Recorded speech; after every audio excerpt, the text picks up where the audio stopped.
ahead and get started. Wonderful to see everybody tonight. Thank you very much for joining us.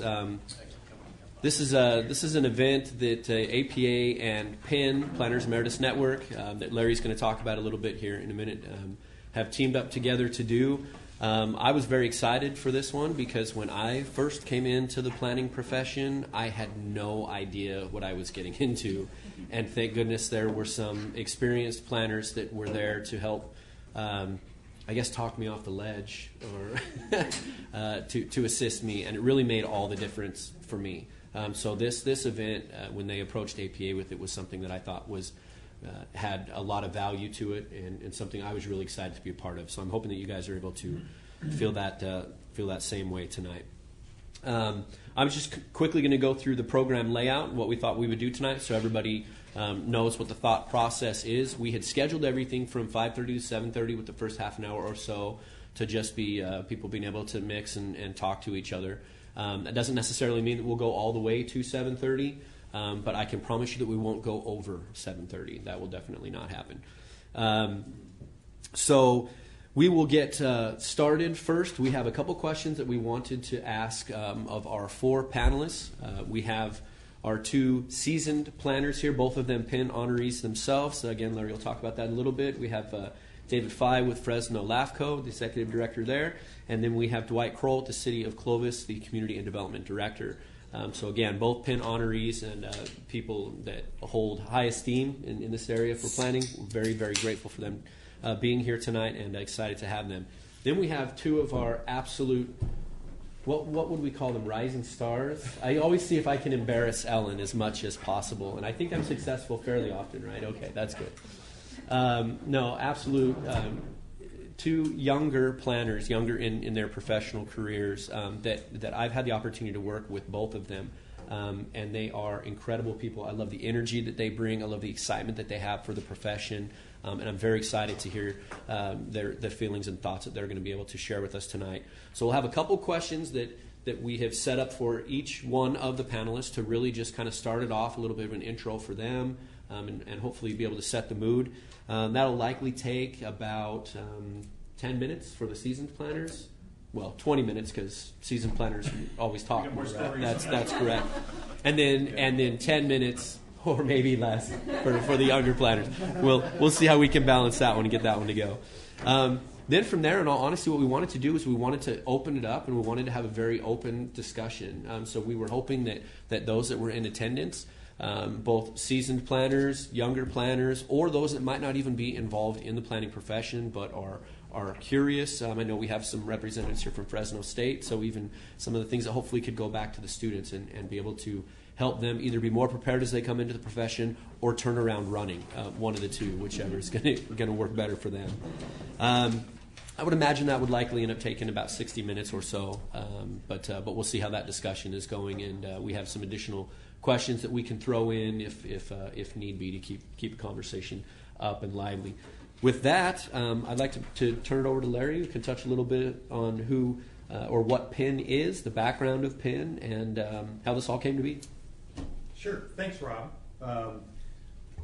This is sort of old home week for me because I've been in this room dozens and dozens and dozens of times over the years, but it's been like at least 2 years. So thank you for the invitation to come back and hang out in Fresno and come back to a meeting in this room.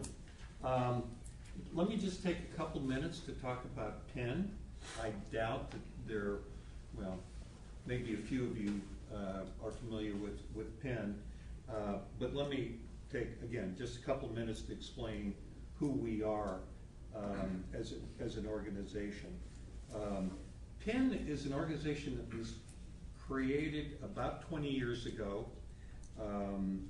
and with the idea that APA needed an organization that was able to bring together and harness the experience and expertise of people who'd been in the profession for years, decades, and make that expertise available to the APA board, other divisions of APA, and the planning professional, planning profession in general. So just in the last couple of years, we have a very strange membership criteria. The members, and people say, because if they fall into one of these categories, they're automatically a PEN member, but they never receive a mailing, so they've never been notified. So it's people who are life members of APA, very esoteric, who've been around paying dues to APA for most of your career. You become a life member. Fellows of AICP, retired planning professionals, members of the California Planning Historical Society, and former statewide board members of APA California. So if you fall into any of those categories, you're a PEN member. The APA and PEN have teamed in the last couple of years to add a couple new programs, but one of the longstanding programs of PEN was acknowledging or honoring every year in conjunction with the state conference planners who have distinguished themselves, particularly in leadership roles around the state. And so every year PEN asks for nominations from the various sections around the state. And so those people get honored. If you've been to an APA conference, you'll probably recall every year a group of people standing on stage that have been honored with this designation. As you heard, Dwight and David both have been honored in recent years. Greg Collins was honored by this section, selected. Barbara Steck, Brian Smith. Those are just a few in the last few years from the central section that have been recognized and honored with this distinction. So that's one program. Longstanding has been going on nearly 20 years. There's a relatively new program that PEN has sponsored. It's called CPAT, Community Planning Assistance Program. It's sort of like the program that ULI runs or the architects, and it's basically a charrette-based assistance program. And so based on the needs of applicant communities or organizations, PEN puts together a panel. Maybe it's a traffic consultant, maybe it's an outreach specialist, an economist, whatever skills are needed, and we create these teams and then sort of parachute into these communities for a weekend charrette, and then publish a report at the end of that process. So our very first CPAT program was in Kingsburg, and this was just about a year ago. We've also just finished one up in Oxnard, and we're working right now with Burbank Housing, which is a nonprofit in the Santa Rosa area, to help rebuild housing that was destroyed by the fire recently. So anyway, relatively new program, but we're getting lots of requests for assistance from PEN, and it's been frankly the programs we've already done have been really highly successful, and so it's been a wonderful experience for us. The third I will mention is this kind of a program. Again, this is new. It's only new within the last year and a half or so. This cross-generational confab or information exchange, and so the very first one of these was held in Sacramento. Then we followed up with one in Los Angeles, one more recently in San Diego. We have one that's about to launch in Santa Clara And there's this one, so this is our fifth of these experiences. And again, we're getting more requests for these kind of programs. So it's really a pleasure to be here. I think Penn is, I think, finally sort of fulfilling its charge to provide services to the planning community at large. So that's who we are. By the way, my name's Larry Mintier. I'm a planning consultant based in Sacramento. I'm a member of the Penn board, and also I'm co-historian for the California chapter of APA. So that's one of the links between Penn and the APA board. Terrific. Thank you very much, Larry. I thought if you guys were okay with it, before we just jump into the questions for the panelists, maybe if we just quickly went around the room and did an introduction for who was here, and maybe think of something interesting you'd like to say, maybe how long you've been in planning, something that you're hoping to be able to get here today. The hope on that, of course, would be that as we're posing questions to the four panelists up front, that they're going to know better who their audience is, and hopefully be able to really be able to hit some more direct content to what you're interested in getting today. So, Dwight, would you mind starting for us, and then we can come around and go this way? Sure. My name is Dwight Kroll. I'm currently the Director of Planning Development Services for the City of Clovis. I was raised in an unincorporated area near Pasadena. It's called Altadena. Ended up going to Cal Poly San Luis Obispo with the intent of getting into architecture, not planning.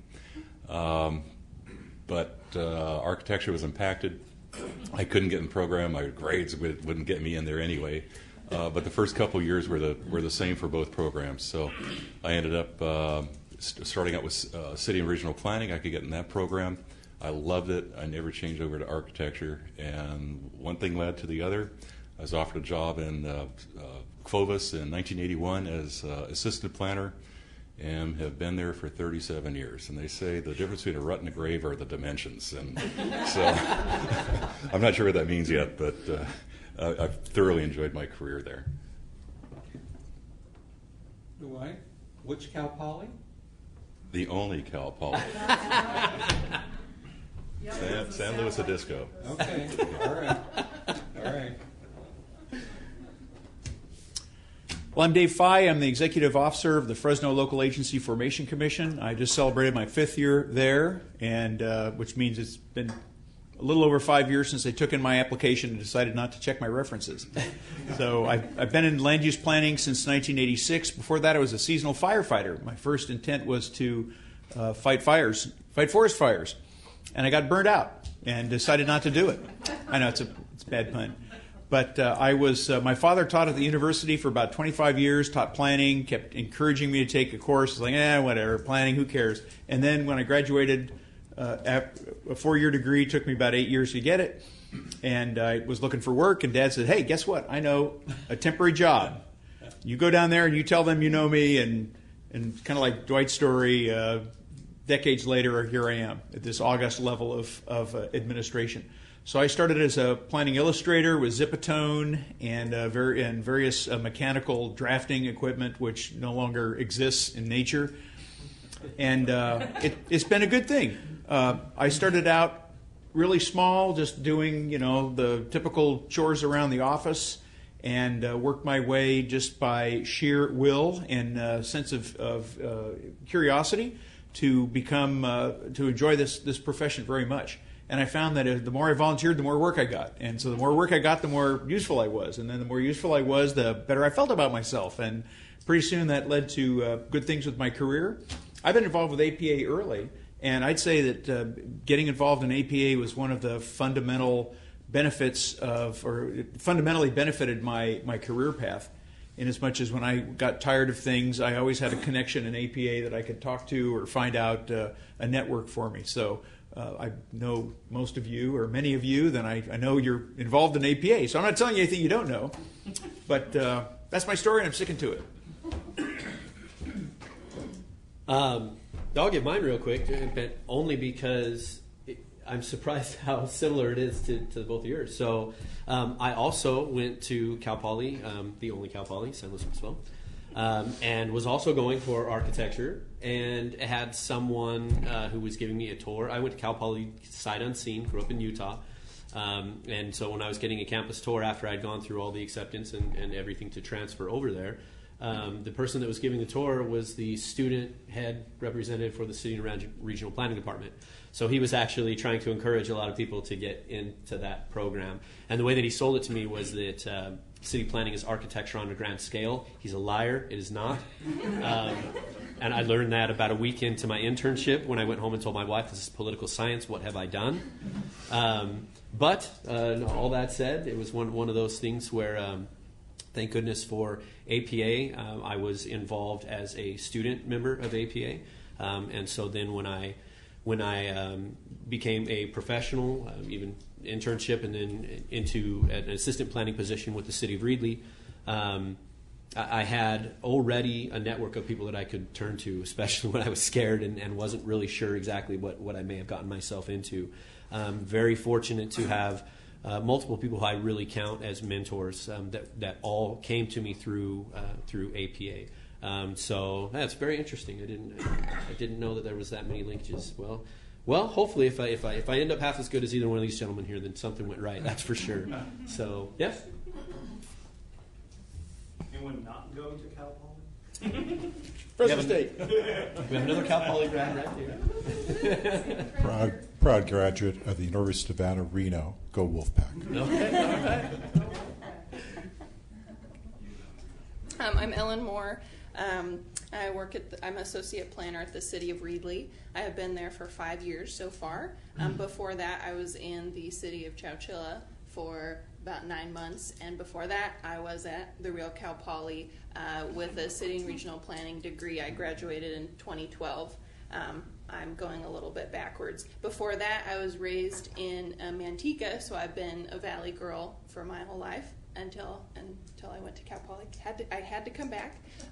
And what was interesting, I also do have a similar story because I thought about architecture first because I didn't even know planning existed. And so when I was reading the catalog, I was reading the description for the City and Regional Planning major, and that sounded like what I wanted to do, placemaking, instead of trying to figure out what a building should look like, what the building should look like, what the things next to it should look like, and all that kind of stuff. So that was what appealed to me in regards to planning. But yeah, very different, very, very challenging, very rewarding, but I'm glad I'm here. Hi, I'm Meg Prince. I work with Fresno Council of Governments. My story is I started with environmental studies at UC Santa Barbara, and that's kind of how I figured out how local initiatives get implemented, is at the local level. So I got interested in city planning.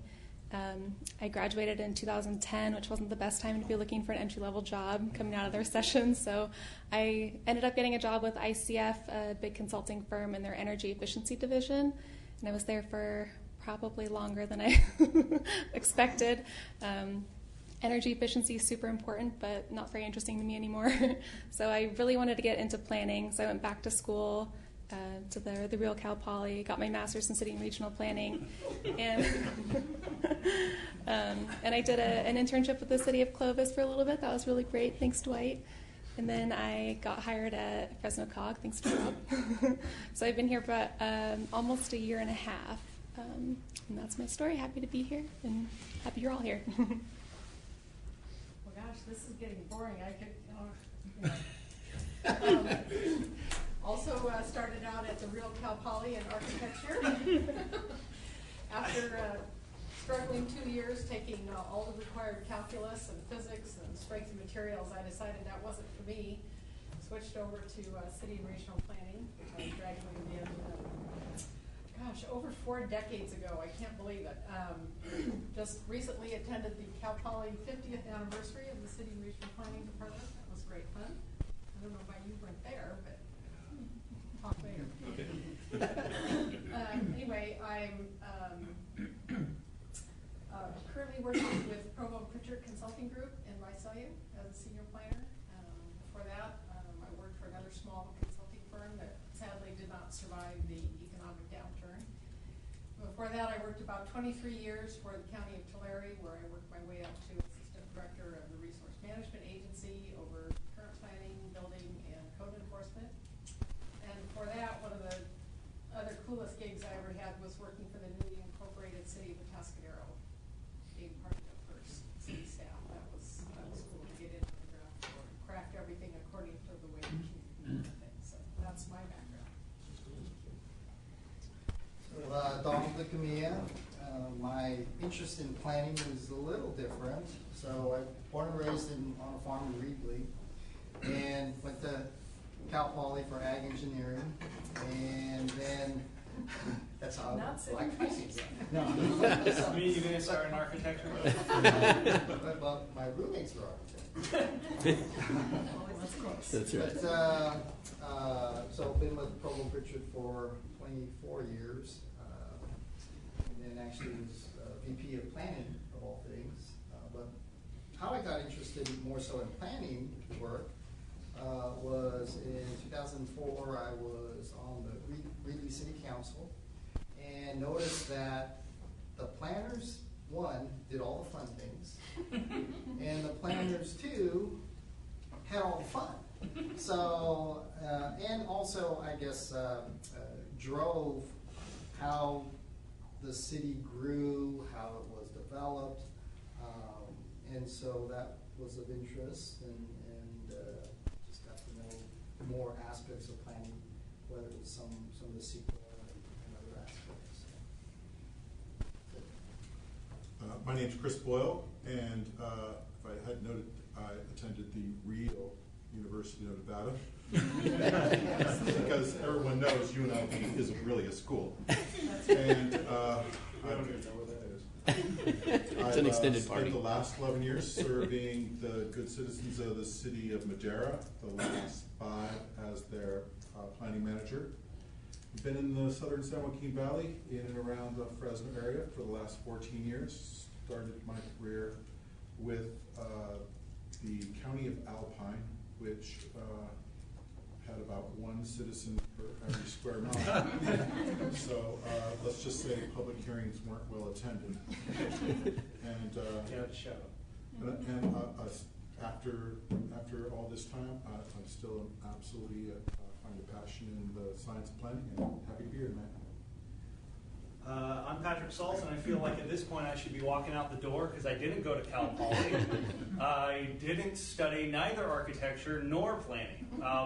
No, I'm originally from Southern California, from Orange County. I got my bachelor's in religious studies at Santa Clara University and a master's at Princeton as religion and history.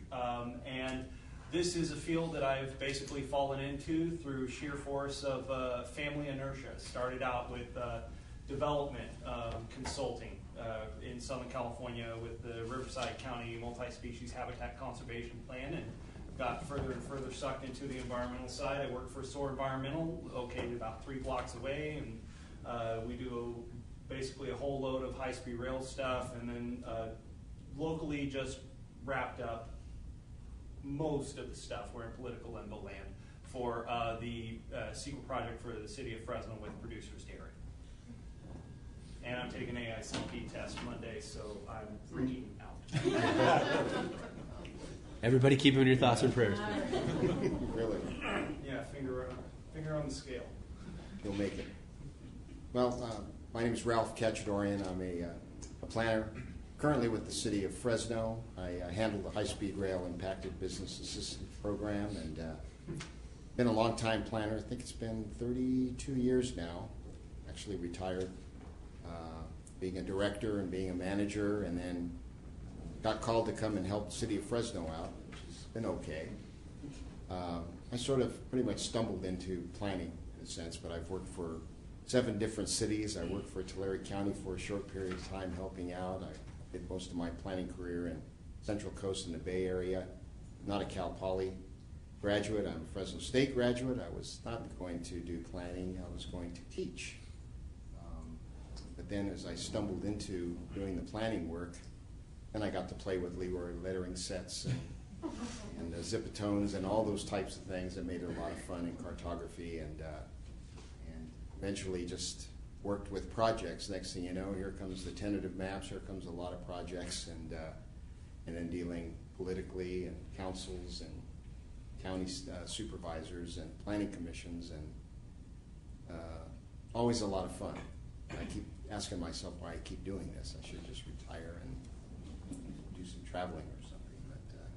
But just been involved in planning. I was also section director for the APA for a long time, and now I still serve on the board with Rob, and working with the California Planning Foundation with we call CPF with the scholarships, and our section provides some money towards what we call the Russ Fye Scholarship that's available, which honors Dave's dad. And it's been a lot of fun, a lot of challenges, and it's been kind of enjoyable in a way. So that's what I've been. Well, my name is Mike Ratajski. I'm a planner. I started the profession off, let's say, my education in landscape architecture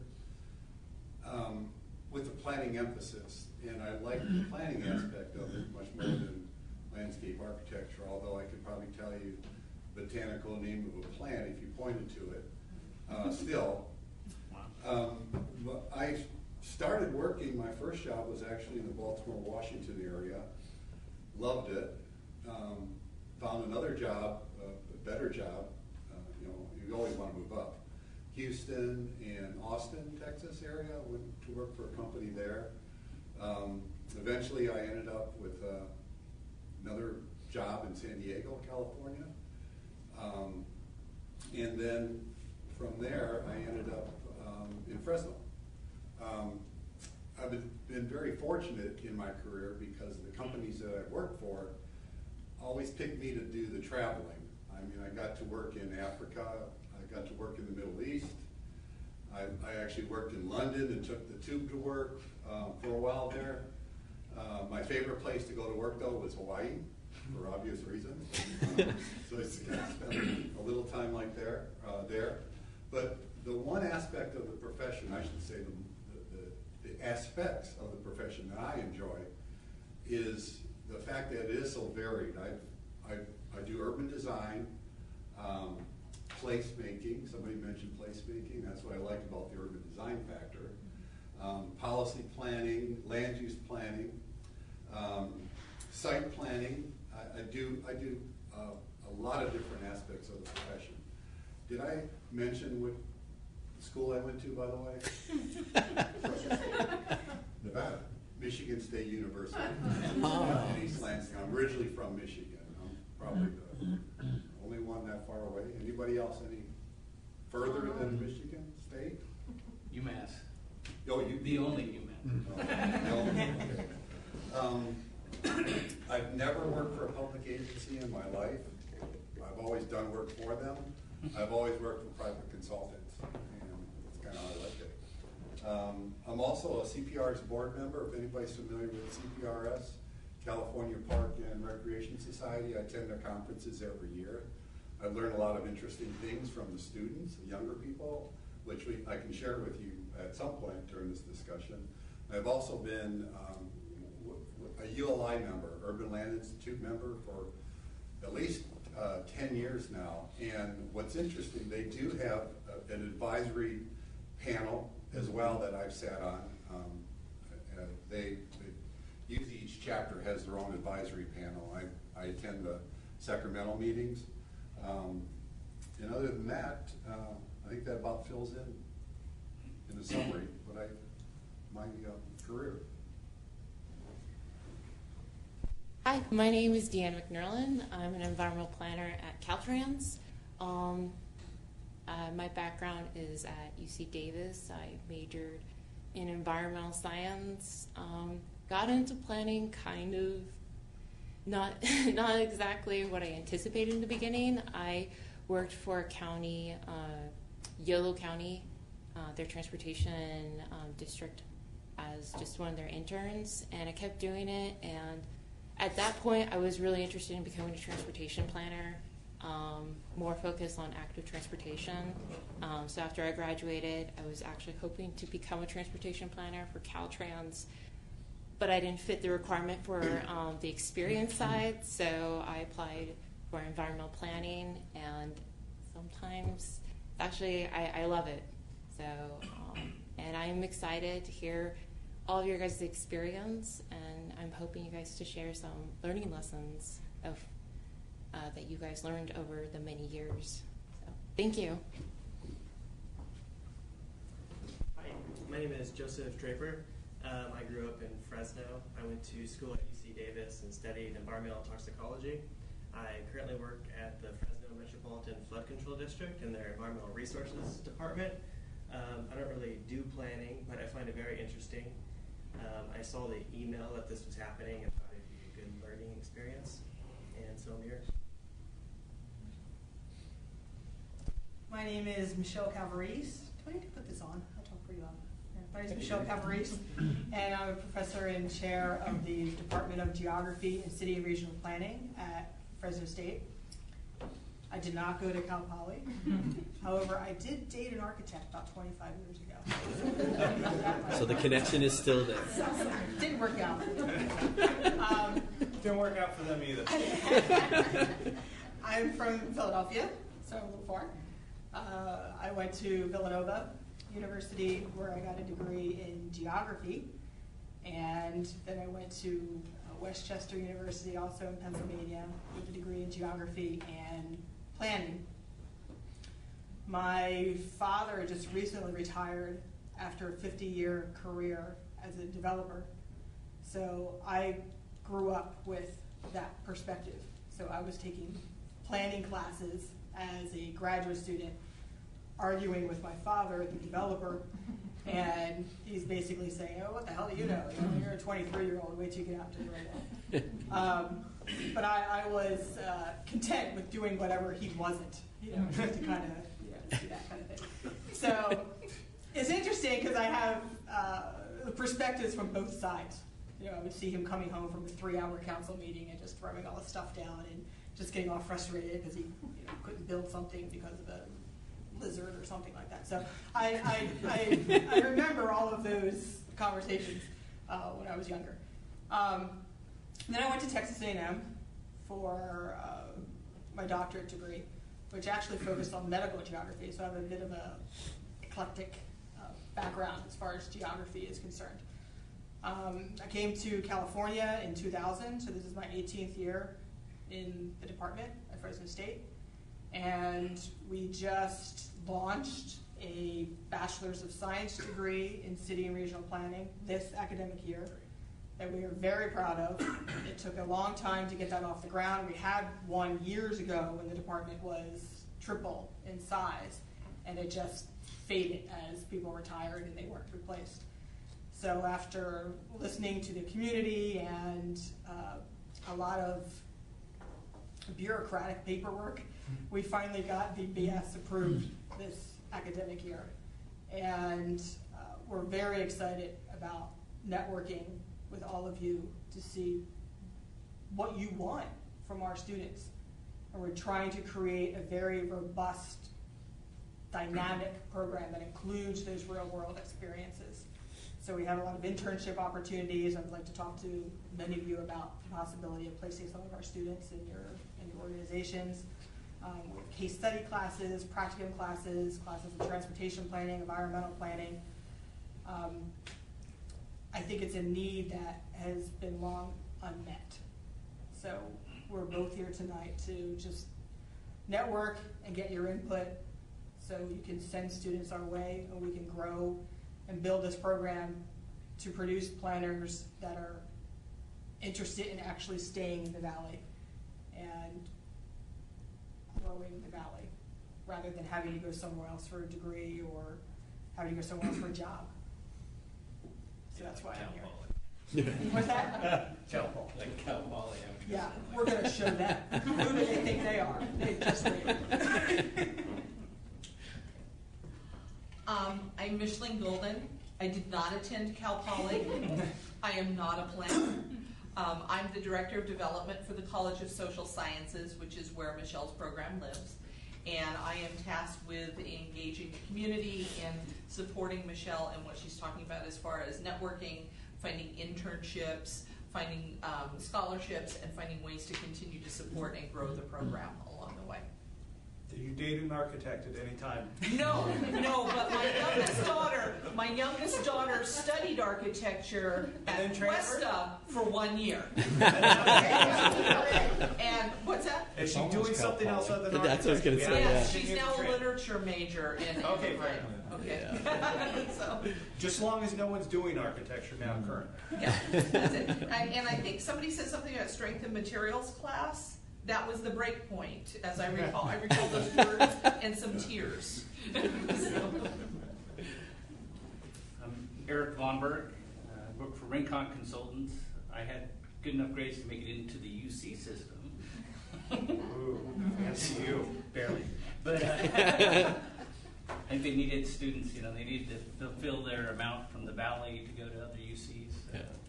I went to UC Irvine, studied social ecology there, and that's known as a planning degree. I think I took one planning class and studied office environments, but then internship with the city of San Clemente, and that led to a full-time job with the city of San Clemente, and got to take pictures of the Western White House, and said, hey, I kind of like this. Let me go back to school and figure out what planning really is, which I recommend for any students to get a little work experience and then go back to grad school. I think it really paid off.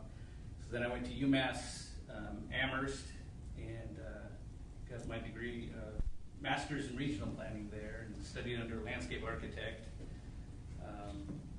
And then came back to the Valley, where I worked for the County of Fresno, County of Fresno, City of Fresno, Caltrans, and twice now with private companies, or publicly traded companies. I don't recommend that.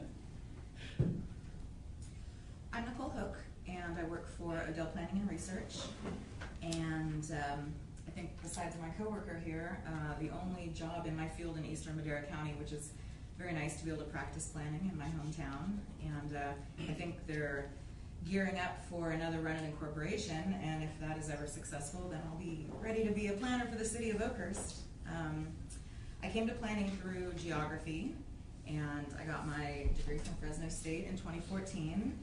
And I really think of planning as applied geography in so many ways. And so I love both fields. And after I graduated, I worked 2 years at Madera County Transportation Commission, and now I've been with Odell coming up on almost 2 years, which means I have almost 4 years experience, which means I will be eligible very soon for AICP, which I'm very excited about.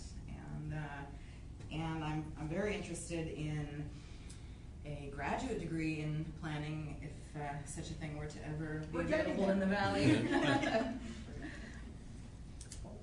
Hi, my name is Daniel Brannick. I also work at Odell Planning and Research. Been there for a little over a year.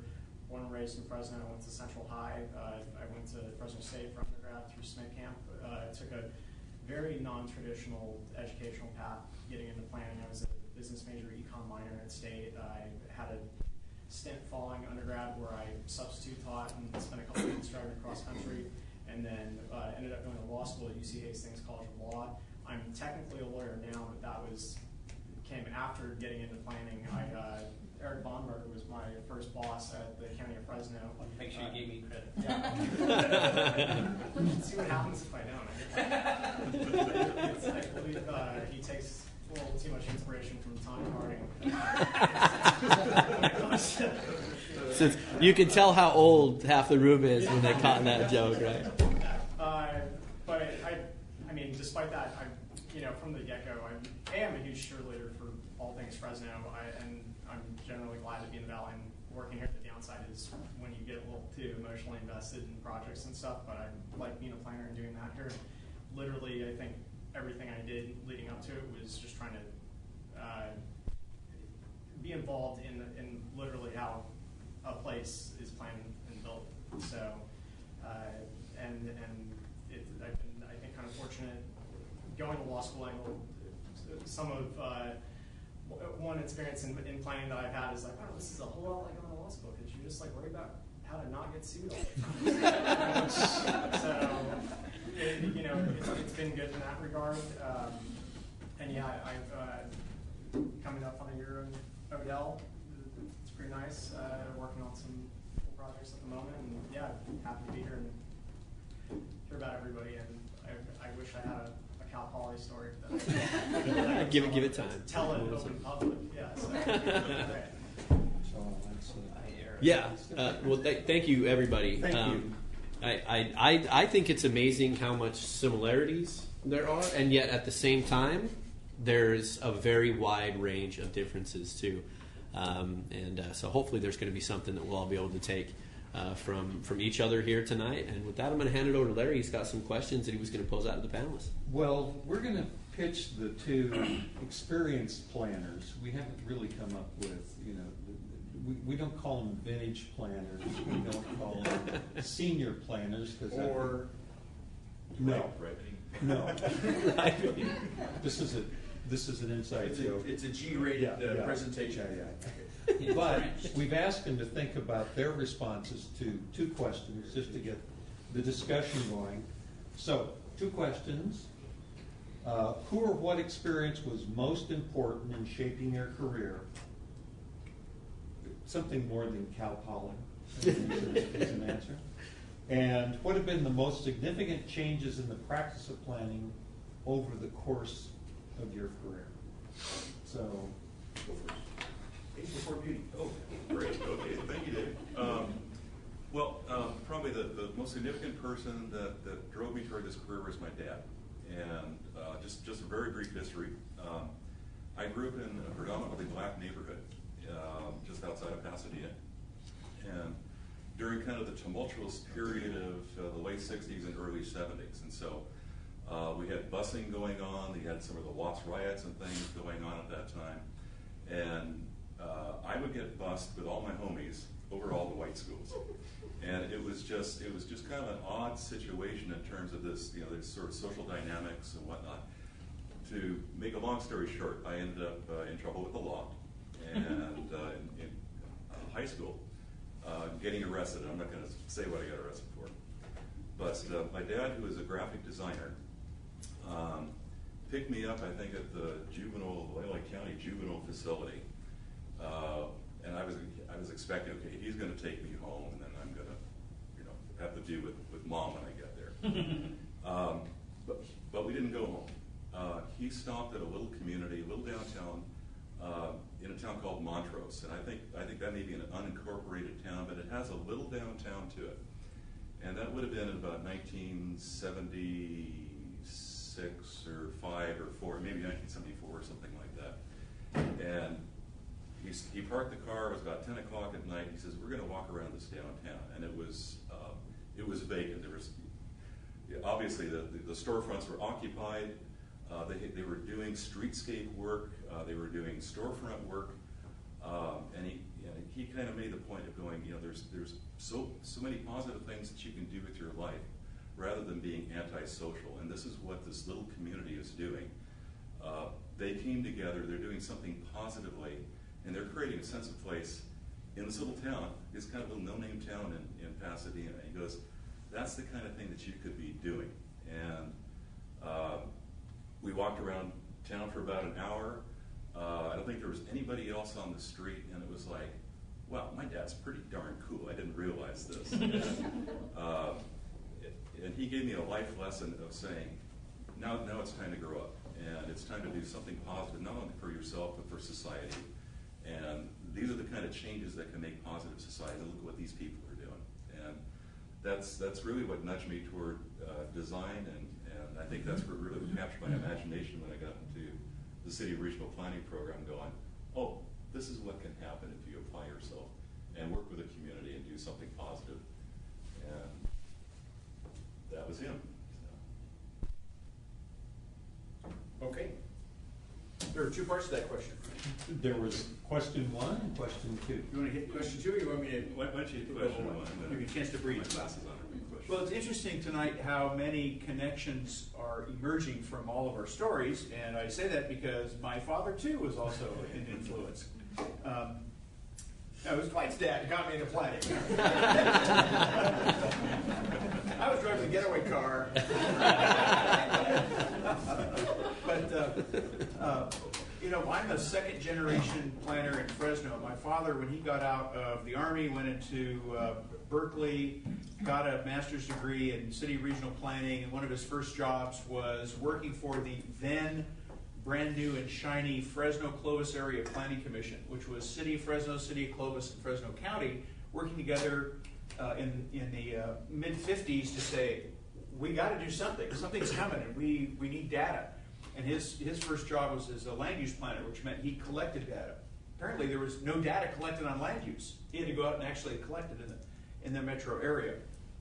And then he went on to work at Fresno State. All this time when I'm growing up, I'm sitting at the kitchen table and he's talking about work. I'm like, yeah, whatever. And hey, when you get old enough, you need to take my class. Yeah, whatever. I'm going to go do my own thing.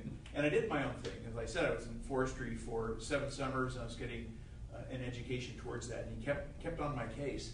And I finally, by virtue of crappy bookkeeping on Fresno State's part, my last semester, my senior semester, I was told at the day before ad drop ended, I was 11 upper division units short. So I had to find, in a period of about 24 hours, 11 upper division units, and Dad's like, oh! I got an internal planning course, come on! And I'm like, oh! Who do you know in there? Who do you know in the admissions?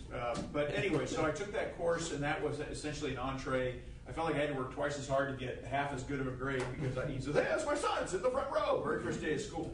So, but I had done some things before in forestry that lent itself to planning. I got another good story, I won't tell it without a beer in hand, and that is that I ended up creating the pre-fire plan for the Giant Forest Subdistrict in the national park. I worked at a lodgepole as part of the subdistrict of Giant Forest. There was a fire. Nobody knew where they were going. Nobody knew what was burning. Nobody knew anything.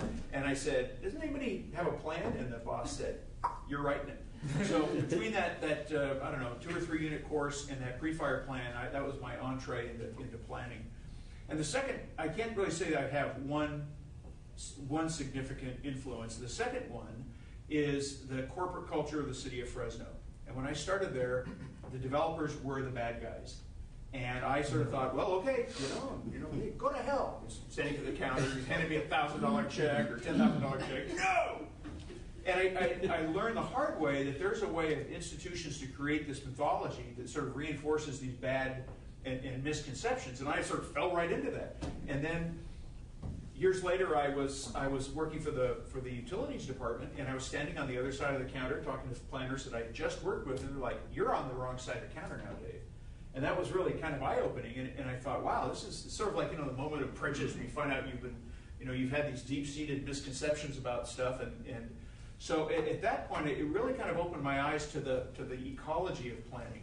And at about that time, fast forward to moving to the city of Clovis in the early 2000s, the third person who was influential was Jeff Woody. If you don't know Jeff Woody, you got a mixture of Don Corleone and Boss Hogg from the Dukes of Hazzard. You put them together, and Jeff really taught me that politics is an art in a fluid environment. And so those three things, the parental guidance, the realization of this ecology that planning is a part of. It's not just developers versus the planners. It's everybody. I guess at a public hearing, it's everybody against everybody else. But there's this really kind of interesting dynamic that I really caught a vibe on, and then I found somebody to take that feeling and to really sort of help me evolve it as something that has become what I think I've gone from a profession to a craft, the craft of planning. And I'm happy at the location I'm now at LAFCO, where I don't do any planning. I forget architecture. I'm dealing with special districts who, as Dwight and I were talking in the elevator on the way up, cities and counties have this whole structure foisted upon them. This is how you will plan. Government Code Section 65,000 at SEC, blah, blah, blah, plan. This is in the plan, all the different elements of the plan. And yet, what about special districts, which is kind of like the lymphatic system compared to the circulatory system? Special districts are out there running.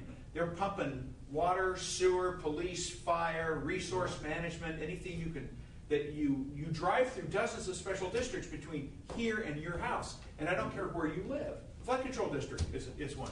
There's all these special districts out there, and they all have their own principal act, which means there's no one set of statutes that says you need to plan.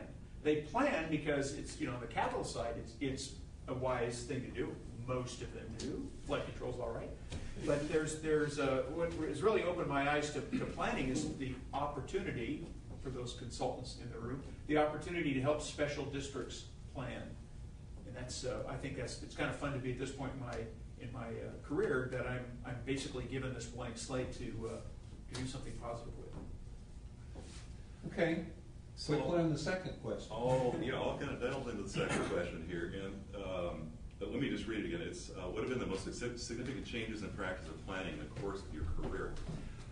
When I want to feel old, I think about when I got to Phobos in 1981. And we had IBM Selectrix. We didn't have computers. You had Zipatone. A couple quick stories was pretty much everyone had a general plan map on Zipatone. And everyone know what Zipatone is? Okay. And you cut out these little things, you put it on a master sheet, and then you go into the blueprint room and you would blueprint them. And blueprint. So one of our earlier experiences was we had a planning tech that would blueprint the maps. And you'd have to put it in, you'd have to expose it and put it in the developer. And you had to separate the master from the other sheet before you put it in the developer. We had one master general plan map. And I won't mention her name, but she was inadvertently thinking about something else, and she put the original map and the blueprint map into the developer, and all the Zipatone fell off of it. And I think I think we did a general plan update with that, trying to put the Zipatone back on where we thought it should go. And I'm sure that there were mistakes, and then for years and years there was a little Zipatone pattern that would appear every time you did a blueprint with a little bit of industrial land use designation. Years of planning, come on. We would do staff reports. We had a secretary we would give dictation to, and you would dictate. You give it to her, she'd sit there and she would type it out, but don't you dare change your staff report after she typed it in. She was going to be angry. And it's just kind of amazing to think back and go how things have changed graphically, how computers have changed the world, how we're able to really peer into anyone's backyard at a moment's notice, going, okay, what's happening here?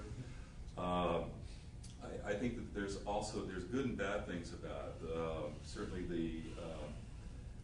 the internet, select your news source. Those things have changed so rapidly. Journalism has kind of fallen on its side. Where people get their information from, you kind of select the information that you want to hear and you don't select the other one. So in terms of community outreach, I think that's been a challenge. Used to be you could send out a public notice, they would contact you, you could have a discussion on it. Now you have neighborhood chats, you have a lot of information but also misinformation that goes out there, and you have a lot of catching up to do. The other thing I was going to bring up, number one, I wanted to echo Dave's remarks regarding planners and developers, and I do think there's a stigma that a lot of planners have that says developers are enemies, and we're going to tell them what to do, and they're going to build this thing. But my experience is that planners don't build stuff; developers build stuff. It has to have a pro forma that works. You have to be able to communicate clearly to developers what's expected of them so they can put it in their performance, so they can go get banks to lend on their projects, and they can work it out. And so there's a partnership there, and you have to think about how a developer makes money, like your dad. You have to think about what the expectations of that developer are, how you represent your community, but then work as a partnership, and you'll gain so much ground on there. The last thing I was going to put out there is I think a lot of legislation in our state has taken away the autonomous nature of our community development. It's kind of a one-size-fit-all. The housing element, arena numbers, you name it, look at it in terms of applying the same standards that they do. Beverly Hills has affordable housing, but they don't. It's calculated based upon density. We have affordable housing, but it's not recognized by the state of California. And so it's those kind of things that worry me a little bit about the future. I think the future planners will deal with issues going, how does Reedley look different than Clovis? How does Fresno create its own sense of community? How can you have placemaking where your community members embrace your community? We're basically all tribal. Whether you like a sports team, you like your community, you like your church or whatever, you want to relate to that. And if every community looks like every other community, we're going to lose something very significant. And I think that's going to be a major challenge for the up-and-coming planners. Dave, major changes that you've observed? Well, see, thanks, Dwight. Zip-a-tone, nope. Nope. Jeez, you're a tough act to follow. I want to echo everything Dwight said about on the technical side, and then I would even go a little bit, be more venomous in terms of the state's dictates on our communities. But I'd like to turn to the state's dictates on the environment. I think for me, CEQA has really evolved since I started planning in '86. And that's been a good thing, because when I was learning about it, it was something you use and then that would change. And I was, okay, I know how to do this. It's like, getting new tires on your vehicle. It rides a little funny.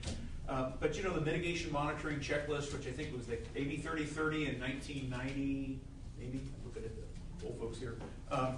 But that was one where it began this business of accountability. Okay, you can't just adopt a secret document and be done with it. You have to demonstrate how you're going to monitor the mitigation measures. And it got me looking into the OPR website, or State Clearinghouse, I forget which one had that CEQA database of all the case law. And I started reading the CEQA cases from Friends of Mammoth, No Oil, and then about, 2 or 3 after that, it was just absolutely brain dead. But the idea of this evolution of CEQA, and again, part of that corporate culture I was fighting with the developers of the enemy, there was also, I was dealing with the developers saying CEQA's the enemy. But CEQA became something I articulated. It became a discipline, not necessarily an output. It's a process that you put your project through, and then there's something on the other side, but it's a balanced equation.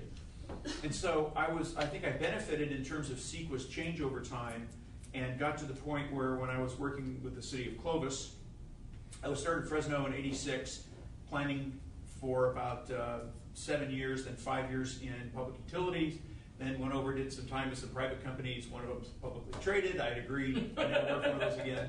And then I went to work for the city of Clovis for about 12 years. And as a planner at the city of Clovis, I was running the environmental show for this big expansion of the wastewater plant and this purple pipe system. And it was funny working with the engineers. I would say, okay, I'm writing the project description for this. Okay, what's the project? It's the plant. Anything else? The plant. Do you have pipelines going to the plant? Of course they have pipelines. You have miles of pipelines. Okay, plant and pipelines. Why are you putting the pipelines in there? That's not part of the plant. And I realized that engineers, they have this, by nature and instruction, they have this box that they built. And working with them to help sort of suss out all these details. It's like pulling teeth. But that was no comment. So that was a good thing for me to use to the development of my thought process, the doctrine, the framework of analysis, and then sort of having fun over a period of time working on that plan. So the CEQA has become more persnickety. That's the way I'd like to look at it. And I am also blessed at LAFCO because I'm a responsible agency now. I'm not a lead agency. So you adopt a crappy environmental document, and you hand it to me, I'm almost forbidden by law to make any changes. Thank you very much. Except for certain county water districts who never heard of Boson versus County Ventura. It's been a good thing to sort of develop in the influence there. Something else that was an influence is how existing measures can be incorporated into your project description. So we always have to mitigate for dust, right? Well, what about, I forget the name of the air air district regulation, but it's already there. They have to do that. So you have to mitigate above that, but you don't have to mitigate if there's no evidence that something else is going to happen. And then trying to describe that to the applicants or to environmental folks, it's been very challenging, and it's something that I enjoy. That repertoire. And finally, with my notes here, one of the things that's really coming out in the Cal LAFCO world is the influence of environmental justice, the influence of social justice at Sacramento. Disadvantaged communities, then it became disadvantaged unincorporated communities, and then there's a series of Assembly and Senate bills that keep focusing resources on those disadvantaged communities. And that's something that we do at LAFCO. We've identified all the disadvantaged unincorporated communities in the city, or excuse me, in the county, and make that information available because it has an influence on annexation, has an influence on the city's ability to move quickly. So that's one of the things that sort of akin to what Dwight had said. There's this sort of heavy-handedness coming down from the state that's going to make us all look the same, act the same, make all our timelines twice as long, and the project's 10 times as expensive. Because Lord knows these disadvantaged communities can't pay for the service. You have to find money, and where do they find it? From those of us that are paying the rate already. But ultimately, the major influence that I've come around to enjoy and really feel value in is that interaction with the people who are affected by this project. And that means the developers, the electeds, the people who live there. And I think Dwight would reinforce this comment that when I was working for the city of Clovis, I was doing all the outreach for the general plan update, and I'd left before that land use plan could make it to the council. And so how many people showed up to the land use plan that complained about it? I mean, 4. Yeah. So out of the city of Clovis, 4 people showed up who had a problem with the land use plan. And I'd like to think it was because the time that myself and Dwight and the staff had worked diligently to make sure that the plan reflected 99.9% of the community. They're very important, and that's something that it's my relationship with the public goes up and down, probably like yours does in terms of the phone calls, but that's been a very determinant factor in my upbringing, professional upbringing. Good. Meg, Ellen, your turn. 2 questions for you. What did you find most surprising as you began your planning career when you walked in the door those first few weeks? Second question, what do you most want to know from the more experienced planners, and you've got a whole room full of them here this evening, in terms of what to expect in your career, and what kind of advice in what categories are you looking for advice, or what would you find helpful for these experienced planners to talk to you about in terms of managing your career, what to expect?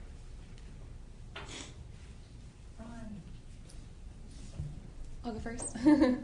So what I found most surprising when I began my planning career is issues are much more complex and nuanced than they have time to explain in school. I mean, the courses are really fast-paced, and they don't really have time to go into depth about all the different sides.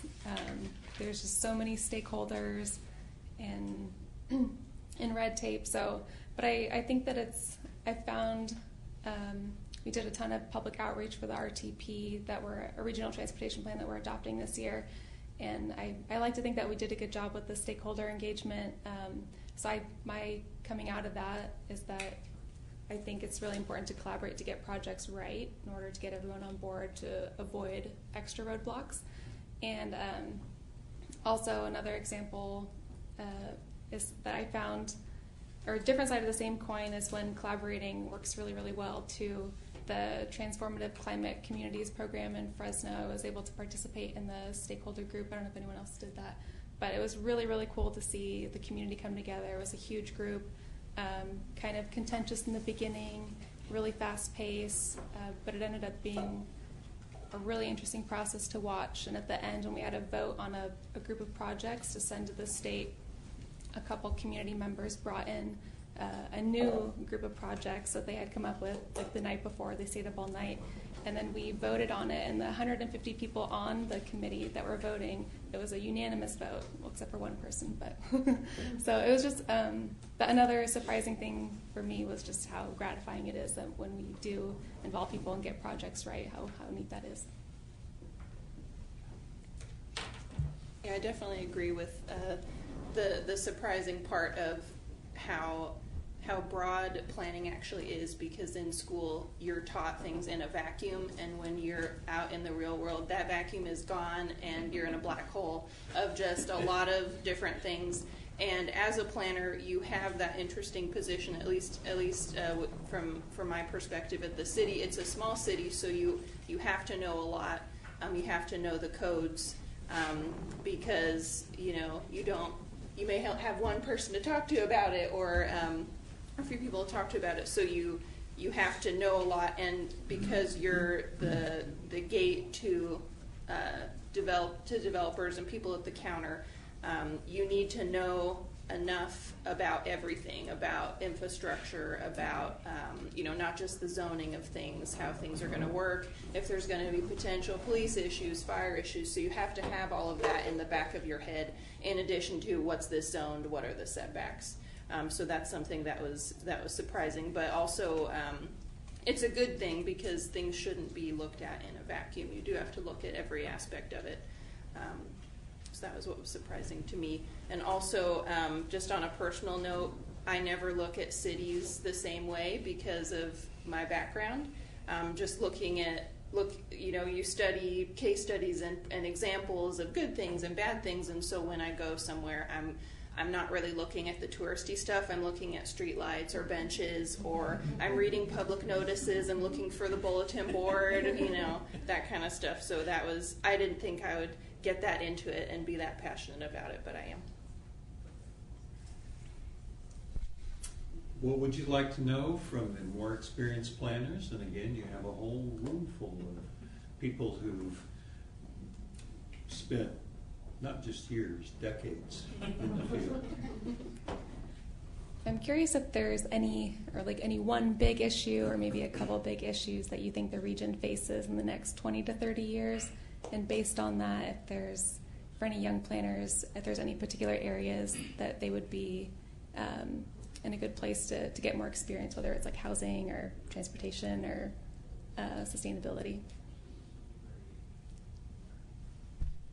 I would echo what they were saying as far as the heavy-handedness of the state coming down with regulations. We're definitely, the square peg in the round hole of California in the Central Valley compared to, especially the big population centers, the Bay Area and Los Angeles. So that's going to be, I think, a big issue for, trying to deal with RHNA numbers and being, affordable housing and those kind of things. That's going to be a big issue. And then, as always, in the valley, it's going to be air quality. And if we can't, continue to get the air cleaner here, then it's just going to, become the worst place to live. Quality of life. I wouldn't know if precisely, Meg, to answer your question directly, like what would be the big issue, but I can tell you that it helps to have your finger on the pulse of legislation. So if you can get on a ledge committee, an APA ledge committee, or something at work, or just pick it up as a sick hobby, that kind of foresight into what's coming down the pipeline and having some influence on legislation is going to certainly increase the probability that, at the very least, your opinions and your perspectives you'll learn to exercise those in the legislative process and see you'll have a lot of help and a lot of obstruction along the way, and finding out the difference between the two is going to be valuable for a career. I would say step back now on that. You're keyed into what you're doing day to day and everything. Just kind of step back from what does this piece, where does it all fit? Is this the direction I want to continue on? Do I want to be doing this in 10 years? Or is this other aspect that I was playing with over here sounds more interesting, so I'll go try that direction. And I say that recognize that you're in the last great place in California where you can make these changes. That places like the Bay Area and Los Angeles are so developed, to change their course is nearly impossible. And you'll hear people deride the valley because it's a backwater place or whatever, and don't listen to them, because you have a chance to do things right. Water resources will be a major issue, but looking at what's the vernacular for the valley? What's the appropriate landscaping? What's the appropriate architectural pattern? And not to try to mimic somebody else, but go, we have an opportunity to do it here. You can make your stamp on the world, recognizing you're here, regardless of what you hear from other folks. Meg? I think it's my turn. Oh, I'm sorry. Oh, no problem. Yeah. I might get a little real here for a second, but not that we're not real right now, but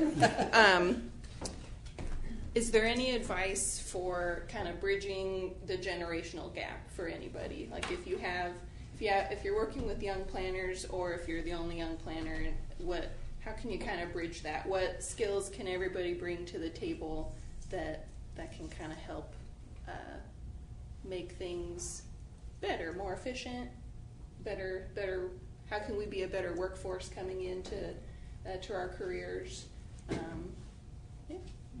Know your ages, maybe. No, you're right. That's important. I'm just glad that she didn't say, "How do you deal with a crappy boss?" That is not. I would have been like, That's what I heard. As soon as she said, "We're going to get real here," I thought, "Is this table tall enough to hide?" Maybe one aspect of that is, at some point, if you stay in this career, you will manage employees, and you will have people younger than you working with you. Maybe the most damaging thing I think you could do to a young professional is tell them what to think rather than helping them learn how to think. And allowing them to take a project, to learn how to fly a little bit and maybe crash a couple times, but know that they have your back and you're not going to let them fail, but also give them the accolades for owning a project. So when they've done something really good, it's their project, it's not yours, not mine, it's not the city council's, they did it. And I think taking that mindset will help sort of bridge that gap. The reason I was really interested in this discussion is I'm very interested to know how the youth are looking at planning in this world. And I think opening that communication, listening to younger folks, if you have great folks at Reedley, I know a number of them, I'm sure they give you the ability to kind of stretch your wings and do what you want. That's not always true in communities.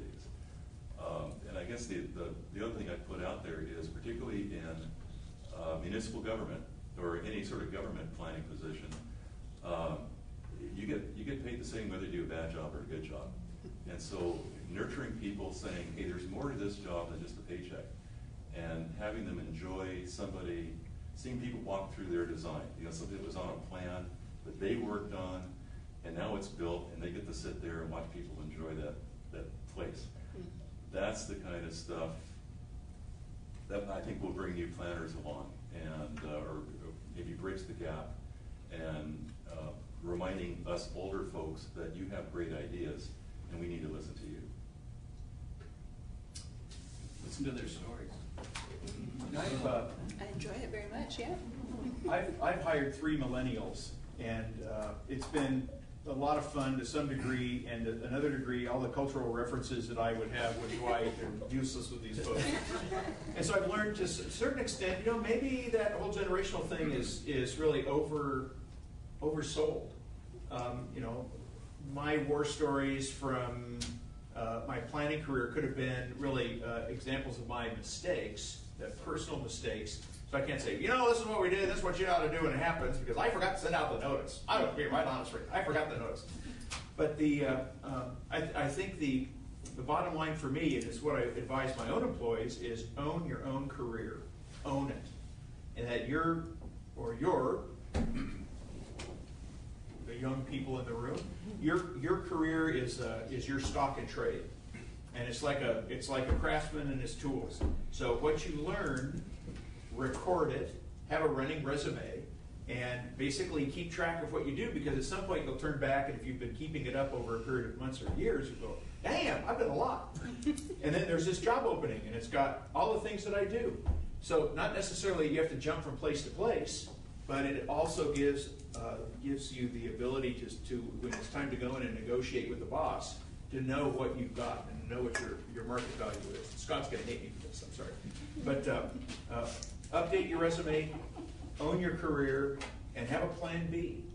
Because if you have a plan B, it means you're thinking about your value, and ultimately, even if you stay in the same place, you will be more valuable, because you will go to your supervisor and you'll say, hey, I can do that. You know, they'll be going, oh, we need a big job, big, city council meeting, it was a fuss, and you'll be able to step up and go, yeah, I can do that. So that's a good thing. Now, there's a little bit of chutzpah involved. You have to decide what you actually know and what you want to sell. But if you've got the initiative to bring home the goods, then I think that's a win-win for the planner and for their employer as well. And look at the jobs that are out there. Just LinkedIn. I said, hey, we found 10 jobs for you. Just kind of see what is on the horizon, or what are firms looking for right now. What are the skills they're looking for? What cities are hiring or not hiring, that kind of thing. It just gives you some kind of perspective. What maybe skills? Oh, maybe I should learn this skill, or I should learn this skill. Have a LinkedIn page. Well, I say, because my biggest thing that helped me in my career was when I started in a small city, the city of San Clemente. And so it was like, oh, hey, we need to do this today. Oh, we need you to do that today. And, had planners that had my back. The story is, guy comes up to the counter and I tell him, well, here's what you can do. And he's like, well, I don't want to see the boss, So I go, the city planner was the only one available. So he goes, all right, I'll go up there. He goes, what'd you tell him? I go, blah, blah, blah. And he goes up there and verbatim said the same thing. And walking back, because I didn't care if you're wrong or not. I was just going to tell him what you told me.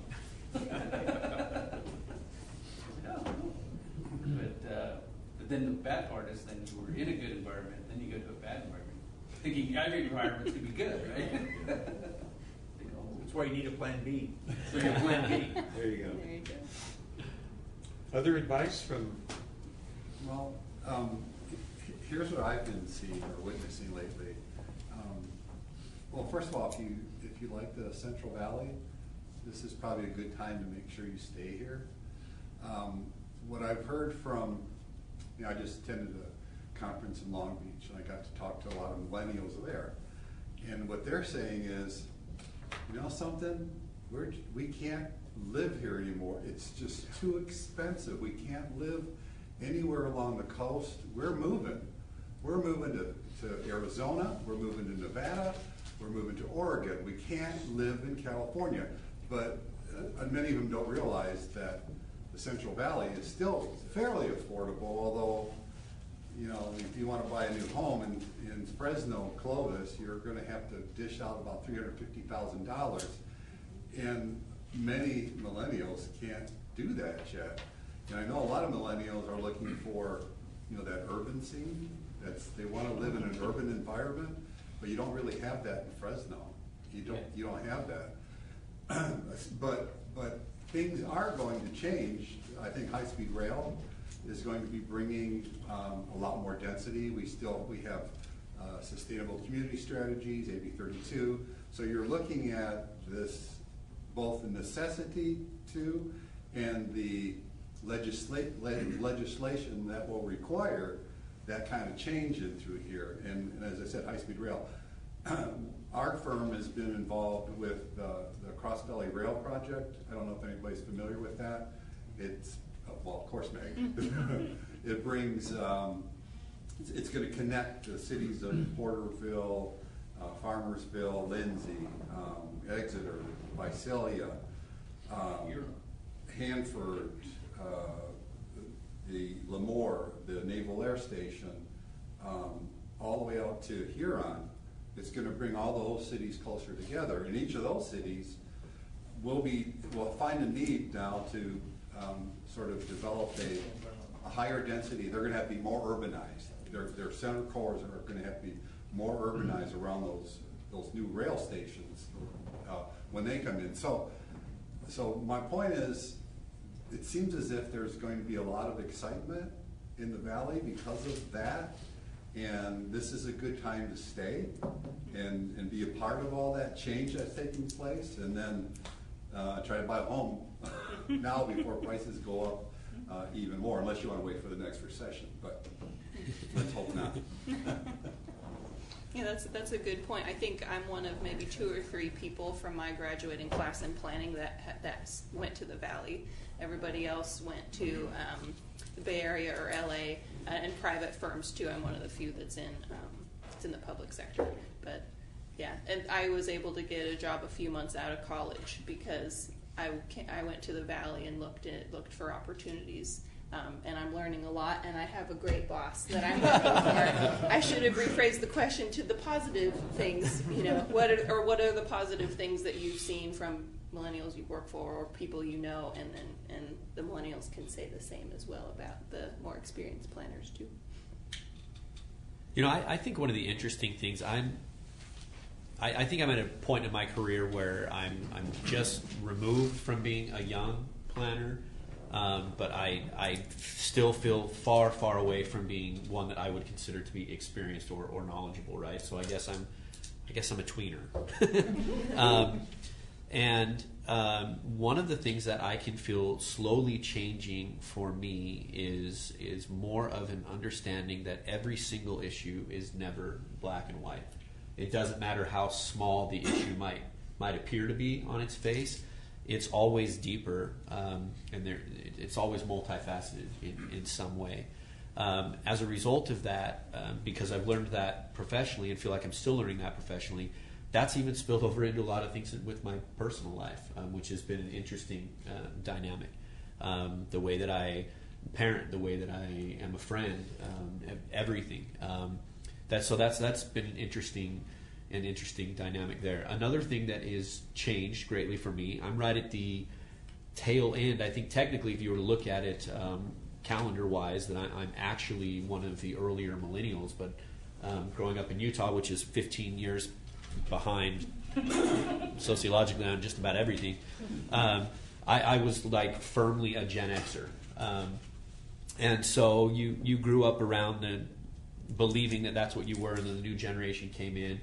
And millennials, all that I had ever heard about the millennials was lazy. They're lazy, they're lazy, they're lazy, right? You hear that all the time.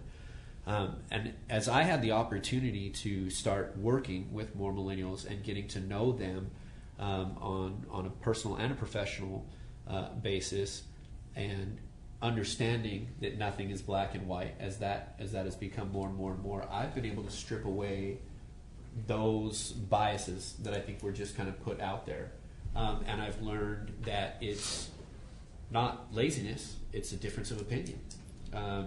It's a different priority for them, it's a different thought process, it's other things that they may want, as just opposed to what I did, or even my peer group had their priorities on. And that's been a shift that I've been really, really grateful for, and I feel like came to my life out of being involved in planning. Maybe I would have matured that way anyways, I don't know. It happened while I was being a planner.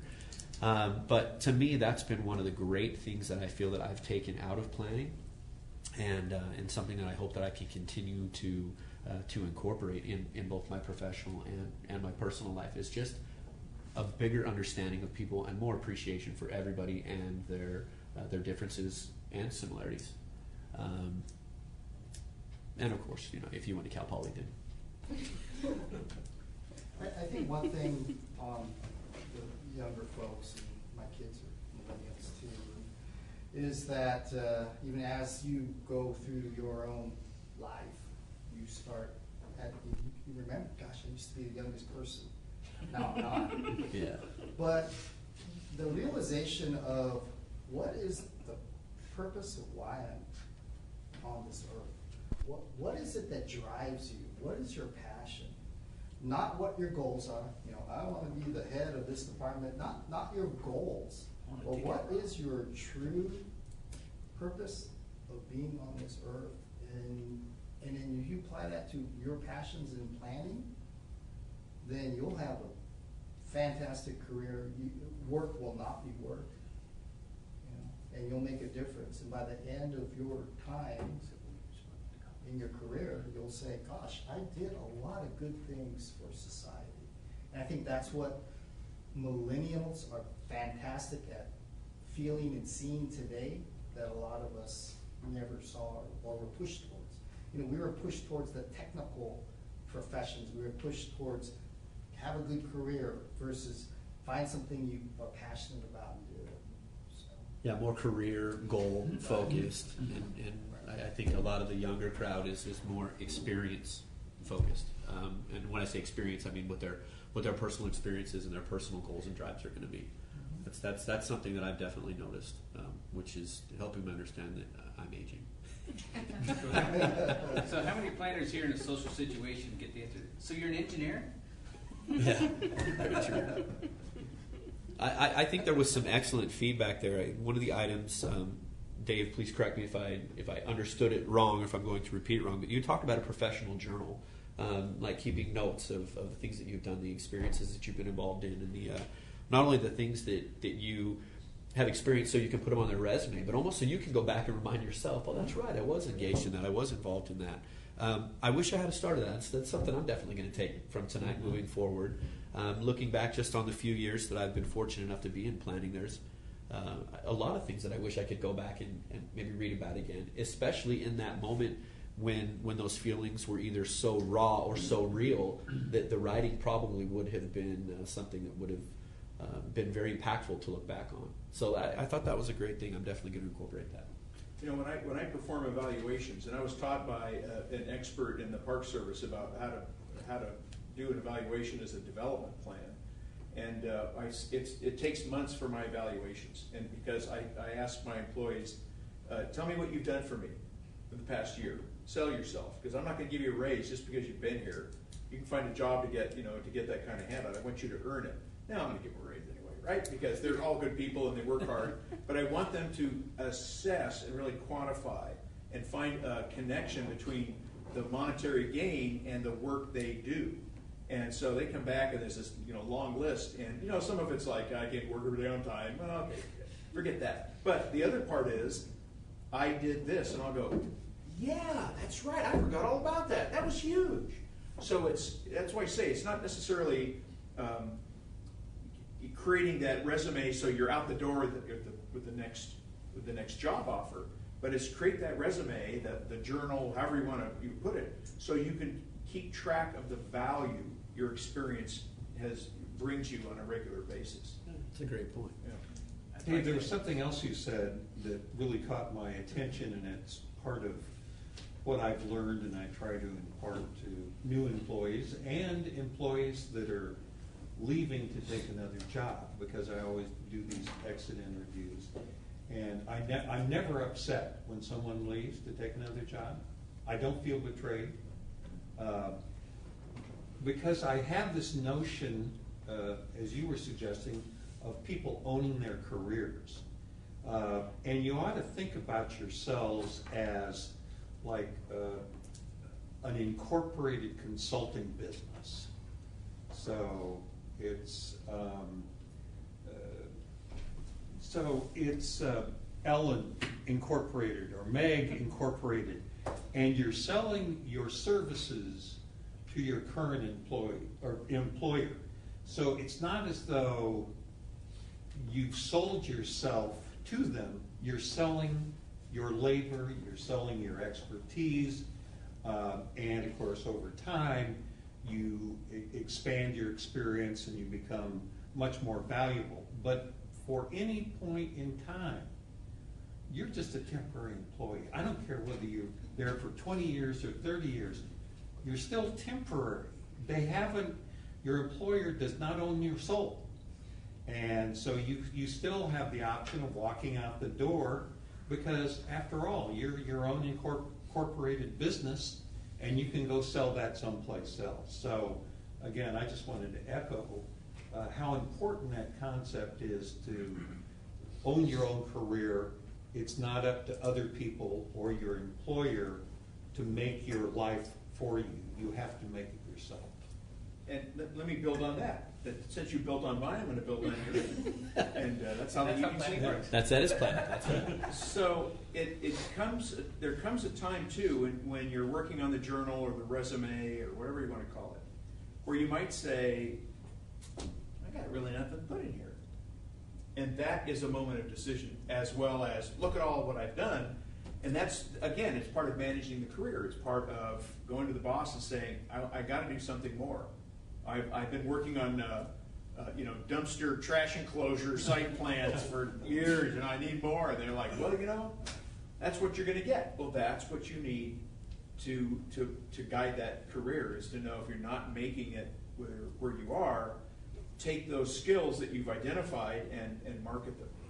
And I was talking with Micheline, and we both come from Clovis, and we both sort of topped out.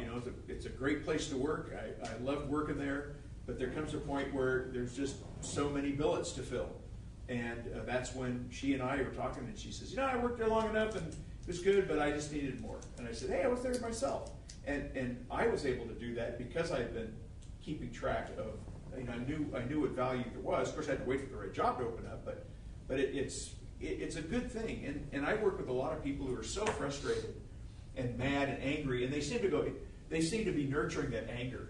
And there's a victimization in civil service, but I've seen it in the private sector too.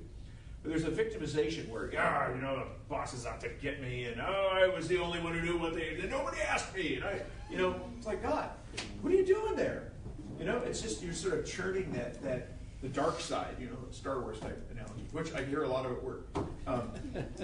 So that I think it's a good thing to manage the data, manage your experience, and use that as a resource to help you make business decisions for you incorporated. I agree. I have a question for the young one. Well, I just real quick, I did state that we would not go past 7:30. However, I think that this is a really good discussion, and I would personally like to stick around and keep having the discussion, but I don't want to keep anybody here with the guarantee that I gave that we wouldn't go past 7:30 unless you would like to continue the discussion. And by all means, I'm going to stick around. So. Well, then I'm out of here. If it is 7:30, so if someone feels like it's 7:30 and that was it, I'm going to stand up and go. We understand. 2 kids under the age of 3 at home. So and an AICP exam. Hey. So we will all be thinking of you this weekend and Monday, I promise.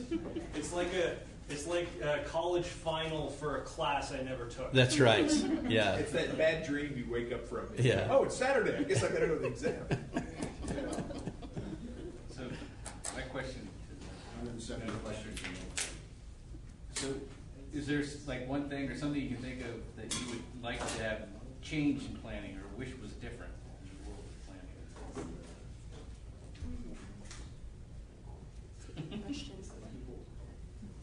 I think I'm still trying to figure it out. I've got one, actually, because I remember this working at the county. I still experience this all the time. It's just, on some level we're generalists, and it's knowing how all these parts fit together and what other people do, and just the learning curve on that, figuring out, so this is what the health department does, and this is impact to their comment letters or Caltrans or anybody like that, and just figuring out a way to either facilitate or streamline that, kind of interdisciplinary familiarity, enough to work with early on. I specifically remember it was something that I was like, oh, this would be so awesome if we could do it at the county, and it's yeah, good luck. So, no, it's not like you can learn everything because so much stuff's changing all the time too. It's when I started, in 2015, which wasn't that long ago, Stigma didn't exist. So that's the other part of it is I think it's easier said than done, but that, and I'm also a little bit in a different scenario because I didn't go to Cal Poly, didn't learn all this. But yeah, that'd be a thing. I don't know if, I mean, this isn't necessarily because of practitioners, but there's always been ideas and then policy created based on those ideas, and then it doesn't end up being, or the intent is not there. Like for CEQA, people use CEQA to stop projects instead of assess the environment, and I don't know how to change that at all. But you know, keeping the intent in mind of things, and if the intent ends up being wrong, then changing it at some point, or at least starting the conversation, which I know they're trying to amend CEQA and all those sorts of things, and those things are being updated. But that was just one example that I had, that to just keep the intent in mind. I always refer to that as the bastardization of CEQA. I like that. Well, I was going to offer one more piece of advice to younger planners, and I'm really talking to planners in general. You know, I think fundamentally as planners, we're problem solvers.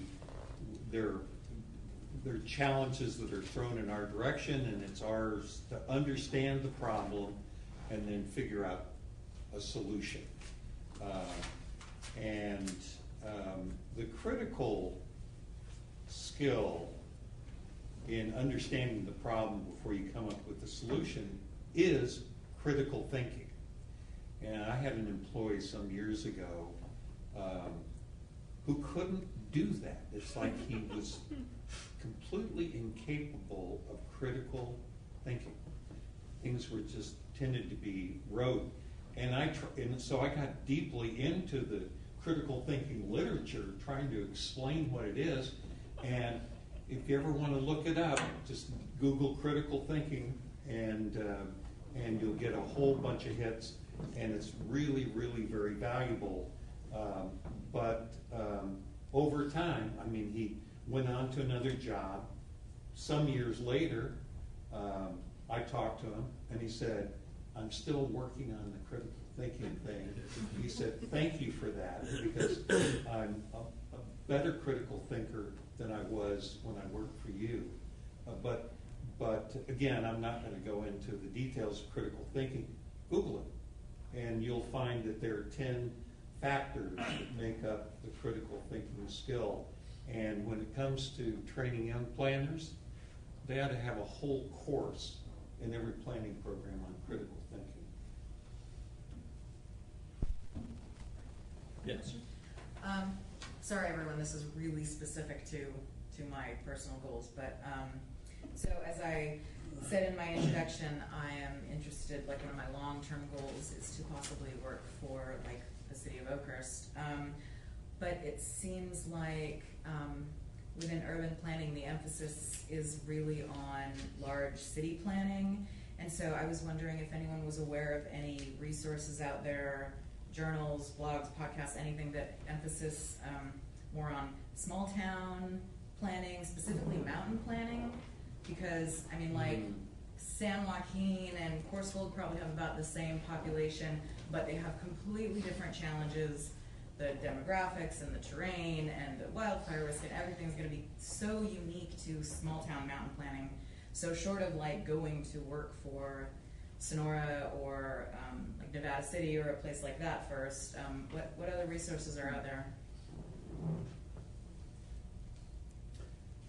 I'm going to give you my card, and if you can send me an email posing this, I think I have a couple things that I can share with you, and I can't tell you exactly what they are right now, but I'm thinking, you know, someplace in my files I have some information that would be helpful. Great. Yeah, I think a question like that really goes back to some of the challenges that have been discussed earlier about the state really trying to come up with a one-size-fits-all type of mentality. Which, you know, the answer, I think, if you were to just try to put as basic of a label on as you could, is we'll just densify everything. Just get more dense, more and more dense, right? And as a result of that, you know, rural city planning is looked at as evil, yeah. right? That's the And thought transit process isn't that seems viable, and- right, and all the additional challenges that come along with that. So I think that's a really good question, and I mean that's one of those items where I'm even going to look into more. I know in other areas outside of California that's a very common and talked about item. It's not. It doesn't seem like it's no. That's not where we want to go. It's that there's the difference between urban planning and rural planning, and it's recognized. So that's interesting. I'll look into that. Also, I would like to ask the group too, for those that are okay with it.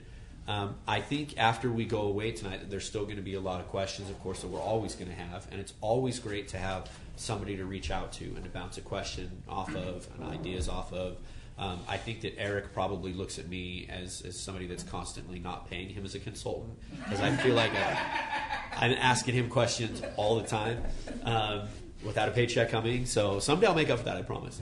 But I'd like to make sure it's okay with everybody. Right, yeah, you've got it all logged. Speaking of that journal, no, I wanted to make sure it was going to be okay with everybody. For those that are RSVP'd or signed in here, are you okay with me providing everybody's contact information out to the group, that everybody was here, in the hopes that there would be the network and the connections? Okay, terrific.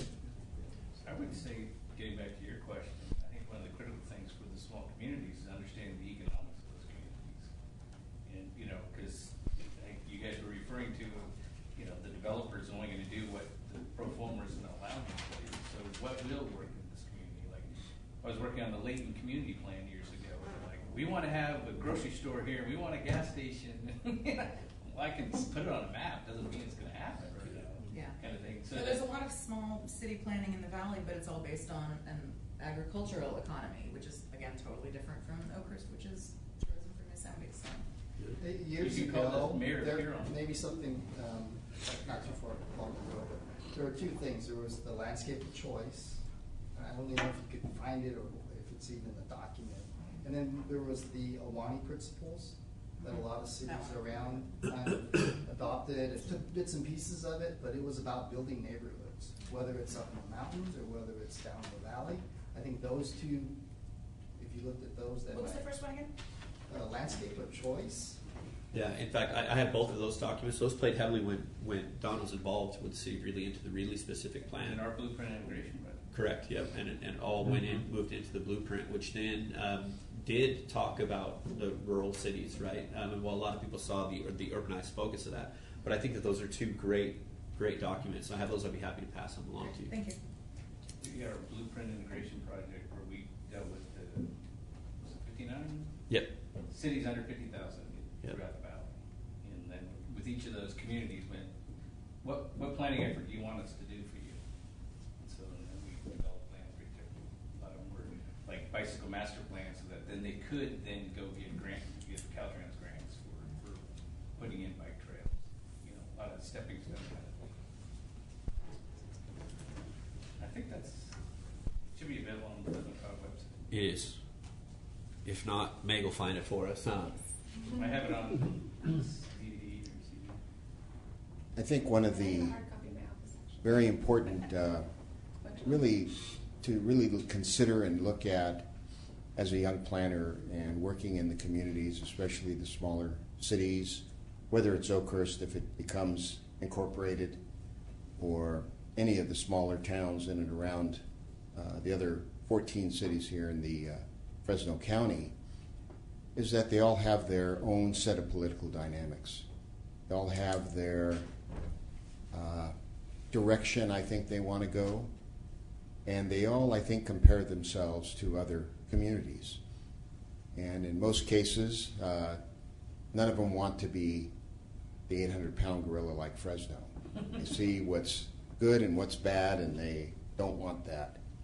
But a lot of times they don't really want to become something larger than the small town community, that closeness that they have.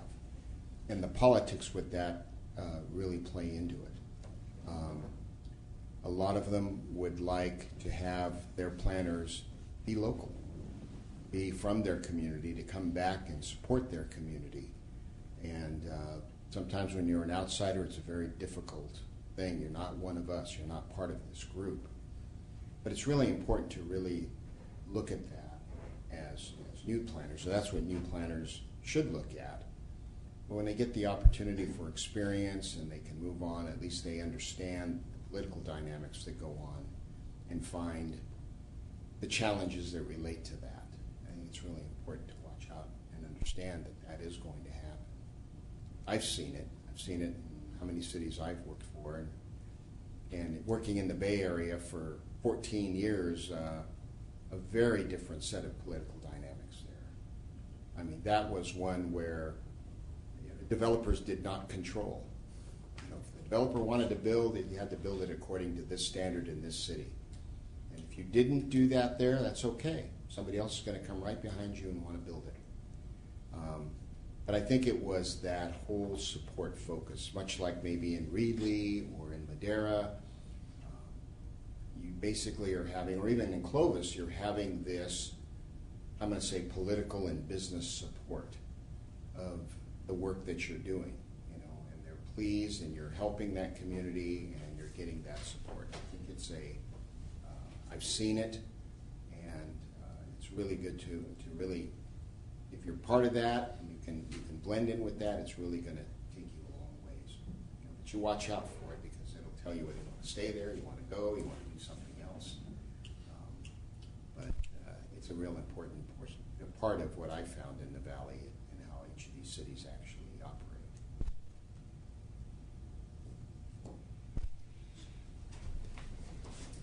Well, everybody, thank you very much for coming out tonight. I think that this was very worthwhile. We will be putting together actually some notes, be getting them to the PIN leadership, and they're actually going to do an editorial that will end up in Cal Planner. So as soon as I get some of the details from that, I'd be happy to pass along those details to you guys so you can pick it up and read in Cal Planner and do the basic planning thing when you say, hey, why did they quote me saying that? I never said that. That never happens. That never happens. After the presentation. That's yeah, correct. But honestly, thank you.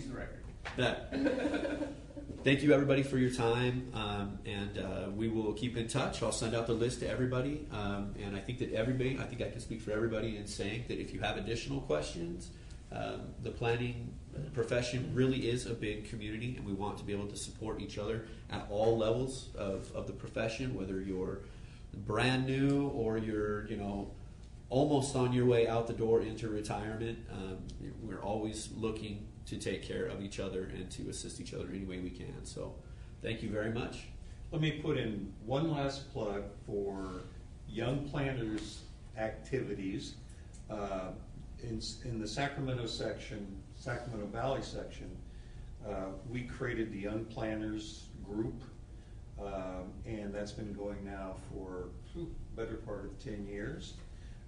And I don't know how much it's been replicated around the state, but if there's any interest in creating that kind of an organization here in the central section, let me know.